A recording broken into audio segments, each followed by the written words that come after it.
Dictators کے دور میں صحافت کرنا کس طرح مشکل ہے اور کیسی صحافت ہوتی ہے وہ؟ اور یہ جو ایک معذرت کے ساتھ سر ایک لمبا سوال ہو رہا ہے، یہ جو کہا جاتا ہے جب تک آپ نے صحافت کی نہ ہو ڈکٹیٹرز کے دور میں تو آپ صحافی بن نہیں سکتے، اس میں کتنی حقیقت؟ آپ نے تو وہ شاید ڈکٹیٹرز کی صحافت نہیں دیکھی، آپ تو آج کل کی صحافت دیکھ رہے ہیں، تو آپ کے خیال میں آج کل کی صحافت آسان ہے؟ میرا خیال ڈکٹیٹرز کے دور میں تو ہم بڑے طریقے سے اپنا کام کر رہے تھے، اب بہت سارے ایسے پریشرز ہیں جو بظاہر آپ کو نظر نہیں آتے۔ اور ایک بات میں آپ کو بتا دوں کہ جب آپ نے کام کرنا ہو نا، تو آپ اگر اس چیز میں الجھے رہیں کہ جی آپ پر پابندیاں ہیں، آپ کو چیک کیا جا رہا ہے، آپ کو زیر اعتاب آنا پڑے گا، تو آپ اپنا کام کر نہیں سکتے۔ یہ صحافت ایک ایسا پیشہ ہے جس میں آپ نے اپنی بات کرنی ہے یا اپنی بات لکھنی ہے، تو یہ ایک طریقہ کار ہے۔ اگر آپ یہ سوچتے رہ جائیں کہ میں یہ لکھوں گا تو مجھے جواب دہ ہونا پڑے گا، میں نے جو بات دل سے لکھی ہے یا دل سے جو بات کی ہے، مجھے کوئی بظاہر ایسا میں نہیں کہہ سکتا کہ جی میں کوئی عطاب کا شکار ہوا ہوں گا، لیکن میں دل کی بات کرتا ہوں، اور آج بھی میں اپنے چینل پہ بیٹھ کے بھی کرتا ہوں، دوسرے چینلز پہ جانے کا بھی موقع ملتا ہے۔ کچھ ایشوز ایسے ہیں، دیکھیں بات ہے کہ جن کے عطاب کا خوف ہوتا ہے نا، ان کو بھی سب کا پتہ ہوتا ہے کہ ان پہ پریشر اثر انداز ہوگا یا نہیں۔ پریشر صرف ان پہ اثر انداز ہوتا ہے جو ادھر ادھر دیکھتے ہیں، جن کو ادھر ادھر سے فائدہ اٹھانے کا شوق ہو، انہی پہ پریشر آ رہا ہے۔ ان کی نظر ہوتی ہے، اور وہ کبھی کسی سائڈ پہ کھڑے ہوتے ہیں، کبھی کسی سائڈ پہ کھڑے ہوتے ہیں، اور ان سے بھی وہ مراعات لیتے ہیں، مراعات لے رہے ہوتے ہیں۔ اچھا 40 سال آپ نے صحافت کی، 40 سال کے اندر کوئی ایسی خبر، کوئی ایسا واقعہ جس نے گہرے اثرات مرتب کیے ہوں آپ پر اور پاکستان کی سیاست پر؟ دیکھیں بہت ساری خبریں ہیں، میں آپ کو بڑی دلچسپ، مثلا جس دن میرا نکاح ہوا ہے، میرا نکاح جماعت اسلامی کے اس وقت کے امیر تھے قاضی حسین احمد صاحب، اچھا، انہوں نے پڑھایا تھا، تو انہوں نے مجھے، اس زمانے میں IGI ہوا کرتے تھی، تو انہوں نے مجھ سے کہا کہ سلمان بیٹے ہمیں کیا IGI میں رہنا چاہیے؟ اب میں اسی وقت سمیل کر گیا کہ یہ جو کویسچن مجھے کر رہے ہیں نا، اس کا مطلب جماعت اسلامی یہ فیصلہ کر چکی ہے کہ IGI کو چھوڑنا ہے۔ میرے ساتھ میرے اس وقت زمانے کے چیف رپورٹر تھے مرحوم طارق اسماعیل، میں نے انہیں اسی وقت کہا کہ سر یہ خبر دے دیں کہ جماعت اسلامی چھوڑ رہی ہے، تو میرے نکاح سے نیکسٹ ڈے روزنامہ پاکستان کی لیڈ تھی کہ جماعت اسلامی نے IGI چھوڑنے کا فیصلہ کر لیا۔ دوسری بات، چونکہ آپ اس دور کی بات کریں گے، کہ ایک تو مجھے یاد پڑتا ہے کہ نواز شریف صاحب نے چودھری پرویز الہی کو چیف منسٹر نامزد کیا تھا، اور چونکہ پبلکلی یہ بات ہوئی تھی تو لوگ سمجھ رہے تھے کہ چودھری پرویز الہی صاحب ہی چیف منسٹر ہوں گے۔ میرا شہباز شریف صاحب سے رابطہ تھا، اور انہوں نے مجھے حرم پاک سے کوئی کال کی، تو ان کے ساتھ چودھری نثار علی خان صاحب ان کے دوست تھے، تو انہوں نے میرے ایک آرٹیکل کا ذکر کیا کہ آپ نے وہ ایک آرٹیکل میں میرا ذکر کیا بڑے اچھے الفاظ میں، تو میں، حالانکہ میرے ذہن میں نہیں تھا کہ یہ چیف منسٹر بنیں گے، لیکن میں نے ان کی بات چیت، چونکہ میں نے یہ بات کی تھی کہ یہ شخص بحیثیت منتظم جو ہے بڑا کامیاب ہے، میں یہ سمیل کر گیا کہ یہی ہوں گے، حالانکہ انہوں نے بھی مجھے نہیں کہا۔ اور مجھے یاد پڑتا ہے کہ یہ خبر مجھے اگر ان 40 سالوں میں سب سے مشکل کوئی خبر بنانا تھی تو یہی تھی کہ مجھے شہباز صاحب کا فون آیا کہ جی آپ کہاں پہ ہیں؟ میں نے کہا جی میں آفس میں ہوں۔ کہتے ہیں آپ میری بات سن سکتے ہو؟ وہ اس زمانے میں شراٹ گاڑی ان کے پاس ہوا کرتی تھی، وہ خود چلاتے، شراٹ چلایا گیا جی، 2 ڈور گاڑی تھی، تو وہ اواری ہوٹل آئے، تو بجائے ہم نے اندر جانے کے انہوں نے مجھے آیا کہا کہ خبر دے دیں، خبر دے دیں، 2 دفعہ کہا۔ میں نے کہا سر کون سی خبر؟ کہتے وہ انہوں نے جب چیف منسٹری والی کہی تو میں آ کے خبر بناؤں، میں نے کہا کہ میری اس خبر کا کوئی یقین بھی نہیں کرے گا، چونکہ یہ تو اناؤنس ہو چکا ہے۔ شہباز شریف صاحب کی پہلی بار وزیر اعلیٰ بننے کی خبر آپ نے بریک کی، اور وہ بھی میرے لیے مشکل اس لیے تھی، میرے اس زمانے میں ٹیچر تھے جو مجاہد منصوری صاحب، میرا ان سے ایک ذاتی تعلق تھا، میں پھر یونیورسٹی آیا، پھر ہم نے بیٹھ کے اس خبر کی پیڈنگ کی۔ اب میں نے جا کے جب خبر فائل کی تو مرحوم مجید نظامی صاحب، چونکہ وہ بھی اس سلسلے کی کڑی تھے ان کے چیف منسٹر بننے کی، میرے کلاس فیلو تھے ایاز خان صاحب، انہوں نے کہا کہ آپ کی خبر رک گئی ہے۔ میں عارف نظامی صاحب، چونکہ 4تھے فلور پہ نیشن کا آفس تھا، تو میں نے ان سے جا کے کہا، انہوں نے کہا آپ کی خبر تو درست ہے۔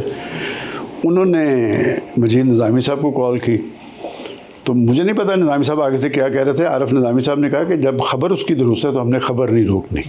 تو نیکسٹ ڈے روزنامہ جنگ کی لیڈ تھی کہ پرویز الہی چیف منسٹر ہوں گے، اور نوائیوت کی لیڈ تھی کہ شہباز شریف چیف منسٹر ہوں گے، تو ہماری خبر جو تھی وہ درست ہوئی، اور اس خبر کے اثرات دیکھ لیں کہ آج تک قائم ہے۔ اب شہباز صاحب پاکستان کے پرائم منسٹر ہیں۔ بلکہ یہ بھی میں آپ کو بتا دوں کہ یہ 8 فروری کے انتخابات میں کمپین لانچ تھی کہ پاکستان کو نواز دو، اور میں وہ جرنلسٹ ہوں، جب ایگزائل میں بھی میرا نواز شریف صاحب سے بھی رابطہ رہا، ان سے بھی رابطہ رہا، جب وہ ساری کمپین چل رہی تھی میرا تھنک ٹینک گواہ ہے کہ میں نے 3 ماہ پہلے سے کہنا شروع کر دیا تھا کہ اس ملک کے پریزیڈنٹ آصف زرداری ہوں گے اور پرائم منسٹر شہباز شریف ہوں گے، اور لوگ ہنستے تھے میری اس بات پہ، تو وہی کچھ ہوا ہے۔ اور اب بھی میں آپ کو بتاؤں کہ دیکھیں جو صورتحال بنی ہے کہ ایک اینٹی اسٹیبلشمنٹ رول تھا پاکستان مسلم لیگ نون کا، آج کی کیفیت میں، پاکستان کی کیفیت میں اگر کوئی شخص دل سے پاکستان کے حوالے سے اسٹیبلشمنٹ کے ساتھ کھڑا ہے تو وہ صرف شہباز شریف ہے، صرف شہباز شریف، جی شہباز آصف علی شریف۔ زرداری صاحب نہیں، دیکھیں آصف علی زرداری صاحب اب جس مرحلے پہ ہیں وہ کوئی ایگزیکٹو پوسٹ نہیں ہے، وہ ایک آئینی منصب ہے۔ بلاول، میں پاکستان پیپلز پارٹی کا جاننا چاہ رہا ہوں، بلاول بھٹو صاحب۔ دیکھیں اگر یہ پاکستان کی سیاسی تاریخ کا بڑا تلخ سوال ہے، میں آپ سے پوچھتا ہوں کہ کون سی حکومت ہے جو بغیر اسٹیبلشمنٹ کی مرضی سے آئی ہے؟ کہ یہ اس کی بڑی وجہ یہ ہے کہ پاکستان کی پولیٹیکل پارٹی سٹرونگ نہیں ہے۔ پاکستان کی پولیٹیکل پارٹیز وہ پاکستان کے عوام کی طرف نہیں دیکھتی، وہ ادھر دیکھتی ہے جہاں سے انہیں کچھ مل پاتا ہے، اور یہ حقیقت بھی ہے۔ جب تک پاکستان کے اندر پولیٹیکل پارٹیز سٹرونگ نہیں ہوں گی، آپ کی سیاست مضبوط نہیں ہوگی، آپ کی جمہوریت مضبوط نہیں ہوگی، اور لوگوں کے جو ایشوز ہیں، دیکھیں پاکستان کے عوام تو آج بھی مسائل زدہ ہیں، مہنگائی زدہ ہیں، کون سی پارٹی ہے جن کی ترجیح پاکستان کے لوگ ہیں؟ تو لہٰذا جب یہ ملک جو ہے بنا یہ جمہوری اسٹرگل کے نتیجے میں تھا، آپ کے پاس ایک کریڈیبل لیڈرشپ تھی قائد اعظم محمد علی جناح کی صورت میں، اور قائد اعظم اردو نہیں بول سکتے تھے، ٹوٹی پھوٹی اردو بولتے تھے، لیکن دیکھیں لیڈرشپ یہی ہوتی ہے کہ لوگوں کو یقین ہوتا ہے کہ یہ شخص سچ بول رہا ہے، اور اس کی باڈی لینگویج جو ہے نا وہ اپیل کر رہی ہوتی ہے۔ تو قائد اعظم نے، اسلامیان ہند اکٹھے تھے ان کی لیڈرشپ میں، اور پاکستان کا خواب جو حضرت اقبال نے دیکھا تھا وہ 7 سال کے اندر حقیقت بن گئی۔ اب آج کی پاکستان کی صورتحال میں آج بھی سمجھتا ہوں کہ پاکستان کی پولیٹیکل پارٹیز کا تعلق، یہ پاکستان کے عوام اور پولیٹیکل پارٹیز میں عدم وابستگی ہے۔ وہ جو ایک تعلق ہوتا تھا نا عوام میں پولیٹیکل پارٹیز میں، وہ نہیں رہا۔ اب تو چور دروازوں سے آپ نے اقتدار میں آنا ہے، تو لہٰذا جب چور دروازے کھولیں گے اور آپ عوام کی طاقت پر یقین نہیں رکھیں گے، سیاسی اسٹرگل آپ کے ہاں ہوگی نہیں، تو پھر یہی کچھ ہوگا جو کچھ پاکستان کے اندر ہو رہا ہے۔ پارٹیز میں ڈیموکریٹک سٹرکچر نہیں نظر سوائے جماعت اسلامی کے۔ دیکھیں جماعت اسلامی کا سسٹم اگر آپ، میں نے ہر پولیٹیکل پارٹی کا سسٹم دیکھا ہے، جماعت اسلامی کے کسی امیر کا بیٹا امیر جماعت نہیں بنا، اور آگے بھی مجھے چانس نہیں لگتا۔ دیکھیں جو اس سے ان کے اندر ایک پروسیس چل رہا ہے، اور ان کا وہ بیلٹ پیپر ہی بڑا طاقتور ہے۔ وہ 2-3 لفافے ہوتے ہیں، وہ ایک لفافے کے اندر ایک لفافہ ہوتا ہے، اس کے اندر ایک اور لفافہ ہوتا ہے، اس میں اراکین شورا کا نام بھی ہوتے ہیں، اس میں صوبائی امیر کا بھی ہوتا ہے، پھر مرکزی امیر کا بھی ہوتا ہے۔ وہ جو خالصتاً ہم کہہ سکتے ہیں نا کہ ایک جمہوری عمل جو ہے وہ جماعت اسلامی کے اندر موجود ہے، لیکن آپ دیکھ لیں کہ اگر ان کے اندر موجود ہے لیکن پاکستان کی سیاست میں ان کو وہ اہمیت حاصل نہیں ہے۔ پاکستان میں سیاست میں وہ اہمیت حاصل نہیں ہو پا رہی، اسٹیبلشمنٹ کی طرف سے، یا ان کی طرف سے رابطہ نہیں ہوتا، یا ان کی طرف سے کوئی نہیں۔ دیکھیں اس میں آپ جب کمپیریزن کریں گے نا، وہ ایک نظریاتی اور اصولی پارٹی ہے، اور پاکستان کی سیاست میں اپنا رول بنانے کے لیے وہ جن عوامل سے آپ کو گزرنا پڑتا ہے، وہ جماعت اسلامی اس میں سے نہیں گزر پاتی، تو لہٰذا وہ ایک بڑی پاپولر پارٹی نہیں بن سکی۔ میں آپ سے یہ سوال کرتا ہوں کیا وجہ ہے کہ ان کی جو اسٹوڈنٹ تنظیم تھی اسلامی جمعیت طلبہ، وہ تو راج کرتی رہی ہے یونیورسٹیز میں، کالجز میں، اور وہ عملی لائف میں جب وہ لوگ آتے ہیں تو وہ کامیاب نہیں ہوتے، اس لیے کہ آپ یونیورسٹی کالجز کی پولیٹکس میں آپ لوگوں کے کام آتے ہیں، جائز ناجائز طور پہ کام آتے ہیں، اس وجہ سے لوگ آپ کی طرف دیکھتے ہیں، لوگوں کو اپنے کاموں سے غرض ہے۔ اگر پاکستان کے اندر ادارے جو ہیں مضبوط ہوں، ایک میرٹ کی بالادستی ہو، تو پھر یہ کیفیت نہ ہو کہ پاکستان کے اندر اگر آپ کی بجلی بھی کٹ گئی ہے تو اس کے لیے بھی آپ کو سفارش درکار ہے، گیس بند ہو گئی ہے اس کے لیے بھی سفارش درکار ہے، اس طرح پھر نہ سسٹم چلتا ہے نہ ملک چلتے ہیں۔ اچھا، ایک لفظ ہے نیوٹرل کا، بہت زیادہ تھرو کیا جاتا ہے ہر طرف سے، کبھی کوئی ادارہ کہہ رہا ہوتا ہے کہ ہم نیوٹرل ہیں، تو کیا صافی نیوٹرل ہوتا ہے؟ میں تو نیوٹرل نہیں ہوں، میں تو جانبدار ہوں، پاکستان کے حوالے سے، اسلام کے حوالے سے، اقدار کے حوالے سے، روایات کے حوالے سے۔ البتہ یہ بات ضرور ہے کہ میں خبر پہ کمپرومائز نہیں کرتا۔ دیکھیں میرے اپنے ویوز ہیں، میں جب تجزیہ کروں گا تو میرا اپنا ہوگا، لیکن جب میرے پاس خبر ہوگی، میں نے زندگی میں کبھی کوئی خبر نہیں روکی، اور بلکہ میرے ٹرینڈ رپورٹرز بھی موجود ہیں کہ وہ جب کوئی خبر لاتے تھے میں ان سے کہتا تھا کہ آپ کی خبر 100% کنفرم ہونی چاہیے۔ میں نے آج تک اپنے رپورٹرز کی خبر بھی نہیں روکی۔ بات یہ کہ خبر جو ہوتا ہے وہ جرنلسٹ کا بچہ ہوتا ہے، اس نے کوشش سے کاوش سے وہ خبر حاصل کی ہوتی ہے. پھر جیسے میں ابھی آپ کو بتا رہا تھا کہ وہ چیف منسٹر پنجاب والی جو خبر ہے میرے لیے مشکل ترین تھی، لیکن اس کے لیے میں نے پیڈنگ کی ساری وہ خبر کو بنا کے پیش کیا. تو اسی طرح بچے کو آپ بناتے ہیں، سنوارتے ہیں، پھر لوگوں کے سامنے پیش کرتے ہیں، اس کا ایک امپیکٹ ہوتا ہے. تو لہٰذا خبر پہ کمپرومائز نہیں. ویسے میں بائسڈ ہوں. ویسے آپ بائسڈ ہیں اپنے خیالات کے حوالے سے، اپنے نظریات کے حوالے سے، اپنے جذبات کے حوالے سے. جب آپ تجزیہ کر رہے ہیں خبر کے، جی بالکل، خبر کے حوالے سے بالکل آپ کو خبر پہ میں نے نہیں، خبر بالکل دیکھیں آج ایک خبر ہے، اس پہ جب میں اپنے ویوز دینا چاہوں گا تو ہو سکتا ہے میں بائسڈ ہوں. اچھا، ایک کامن پرسیپشن پایا جاتا ہے جب کسی صحافی کو کوئی ایوارڈ ملتا ہے حکومت پاکستان کی طرف سے تو وہ کہتے ہیں صحافی کمپرومائزڈ ہے. تو اس بارے میں آپ کا کیا کہنا ہے؟ دیکھیں آپ شاید مجھے پوری طرح نہیں جانتے، مجھے بڑے بڑے حکومتی مناصب پیش کیے گئے ہیں، اور اسی دور کے اندر نہیں، میں آپ کو بتا رہا ہوں. دیکھیں میں حکومتی منصب میں نے نہیں قبول کیا. یہ ایوارڈ ہے، یہ ریاست پاکستان کا ہے، اس کے لیے باقاعدہ ایک پروسیس ہوتا ہے. میں تو خود حیران ہوں کہ مجھے پچھلے سال صدارتی ایوارڈ ملا ہے اس نے کارکردگی، اس سال مجھے اپنا ستارہ امتیاز ملا ہے. تو یہ بات تو آپ ریاست پاکستان یا اس کے ذمہ دار ادارے سے پوچھیں نا کہ مجھے انہوں نے کس کیپیسٹی میں دیا ہے. یہ چیزیں جو عزتیں ہوتی ہیں نا، یہ افراد کے ساتھ منسلک نہیں ہوتی، یہ من جانب اللہ ہوتی ہیں. اور میں نے آپ کو پہلے کہا ہے کہ میں نے تو زندگی میں جو اپنی اپلیکیشن ڈالی ہے میری تو رد ہی نہیں ہوئی. اچھا، آپ جیسا سینئر صحافی موجود ہو ہمارے درمیان میں، تو اور پاکستان کے حالات حاضرہ پہ تبصرہ آپ سے نہ لیا جائے تو یہ تو زیادتی ہوگی. آپ کی ذات سے ہٹ کے سوال کہ پاکستان میں اس ٹائم پہ کیا چل رہا ہے، حالات کس طرف جا رہے ہیں، اور کیا پی ٹی آئی کے لیے کوئی بہتری نظر آتی ہے؟ دیکھیں پاکستان کے حالات اچھے نہیں ہیں، اور حالات یہاں تک کیسے پہنچے، کیوں کر پہنچے، ذمہ دار کون ہے؟ پاکستان کے عوام بڑے باشعور ہیں. وہ آپ کے کویسچن سے بھی اندازہ کر لیں گے، میرے جواب سے بھی اندازہ کر لیں گے. یہ وہ بدن بولی پہ ایک اتھارٹی ہیں پاکستان کے لوگ. یہاں تک صورتحال کیوں پہنچی ہے، اس میں آپ کی سیاستدان بھی ذمہ دار ہیں، آپ کے اسٹیک ہولڈرز بھی ذمہ دار ہیں. آج لوگوں میں یہ ایک تحریک موجود ہے کہ جب تک اگر تو پاکستان کے اندر آپ نے ڈیموکریسی چلانی ہے تو پھر ڈیموکریسی درست ہونی چاہیے، اور یہ فیصلہ غلط نہیں ہوتا. دیکھیں آپ کے سامنے ترکی کی مثال موجود ہے، اور میں ترکی کے حوالے سے اس لیے کہتا ہوں کہ طیب اردوان صاحب یہ ڈسٹرکٹ گورنمنٹ سے آئے تھے، اور یہ جو ڈسٹرکٹ گورنمنٹ سے آئے ہوئے لوگ ہوتے ہیں نا نیچے سے، انہیں پتہ ہوتا ہے کہ زمینی حقائق کیا ہیں، لوگوں کے اندر کیا رجحانات فروغ پا رہے ہیں. جب آپ ان نیچرل چیزیں کرتے ہیں نا، اس سے کبھی استحکام نہیں آتا. اور ضیاء صاحب، پاکستان قدرتی وسائل سے مالا مال ملک ہے، پاکستان کے لوگ بڑے باشعور ہیں، اور سب سے اہم بات پاکستان کی نوجوان نسل بڑی ذہین ہے.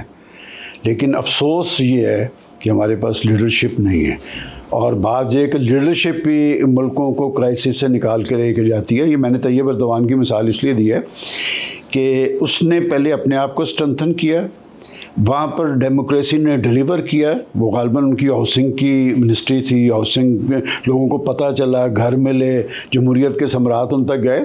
پھر اس نے ٹکر لی اسٹیبلشمنٹ سے. مجھے یاد ہے جس رات وہ ترکی میں ایک انقلاب آیا تھا، ہم لوگ سارا رات بیٹھے رہے، میں اس وقت کہہ رہا تھا کہ یہ لوگ نکلیں گے باہر. دیکھیں جب ڈیموکریسی ڈیلیور کر رہی ہوگی نا، کوئی شب خون نہیں مار سکتا. میری بات لکھ کر رکھ، کسی کو ضرورت ہی نہیں ہے کہ جب ڈیلیور کر رہا ہو آپ کا پولیٹیشین، آپ کی الیکٹڈ گورنمنٹ. نواز شریف صاحب ہیں، میں ہمیشہ ایک بات کہتا ہوں، نواز شریف صاحب 3 دفعہ انہیں اقتدار سے نکالا گیا، ان کی سیاست ختم نہیں ہوئی. وہ آج پاکستان کی بہت بڑی ریئلٹی ہے. وہ جو جیل کے اندر بند ہے وہ بہت بڑی ریئلٹی ہے، اس میں کوئی شک نہیں. اس کی پارٹی ٹوٹ گئی، اس کا ووٹ بینک نہیں ٹوٹا، پارٹی اس کی ٹوٹ رہی ہے. اور یہ پارٹی جو ہے، یہ جب مشکلات میں اسی طرح کی کیفیت ہوتی ہے. میں نے اسی لیے کہا کہ پارٹیز تو اسٹرانگ ہوتی نہیں. کیا عمران خان کی پارٹی کے اندر ڈیموکریسی ہے؟ بھائی ایسے بندے کو اس نے سیکرٹری جنرل بنا دیا جو قانون دان تو بہت اچھا ہوگا لیکن اس کا پولیٹیکل ویژن زیرو ہے. اس کو پتہ ہی نہیں وہ احتجاج اسلام آباد میں ہو رہا تھا، وہ اکیلا ہی لاہور میں پھر رہا تھا. تو اس طرح پارٹیز نہیں چلتی. پاکستان میں اگر سیاست اور جمہوریت مضبوط نہیں ہو سکی تو ہم ڈکٹیٹرشپ کو ذمہ دار نہیں قرار دے سکتے. یہ پولیٹیشینز ذمہ دار ہیں، یہ اپنے سے مضبوط بندہ نیچے کھڑے نہیں ہونے دیتے. مطلب کسی بھی پارٹی میں اے کیٹیگری کی لیڈرشپ نہیں ہونے دیتے، بی کیٹیگری کی کوئی لیڈرشپ. میں آپ کو مائنڈ سیٹ بتا دیتا ہوں نا. آپ ساری پارٹیز کو دیکھ لیں. آپ پولیٹیکل پارٹیز کی کہتے ہیں، ہم اداروں کے اندر دیکھتے ہیں. آپ سیاسی ادارے دیکھ لیں، آپ ریاستی ادارے دیکھ لیں، اپنے سے نیچے کوئی بندہ اسٹرانگ بندے کو قبول نہیں کرتا، مطلب کسی کو تیار ہی نہیں ہونے دی. اچھا، اس کی کیا وجہ ہے کہ ہم نے ڈیموکریسی تو امپورٹ کر لی،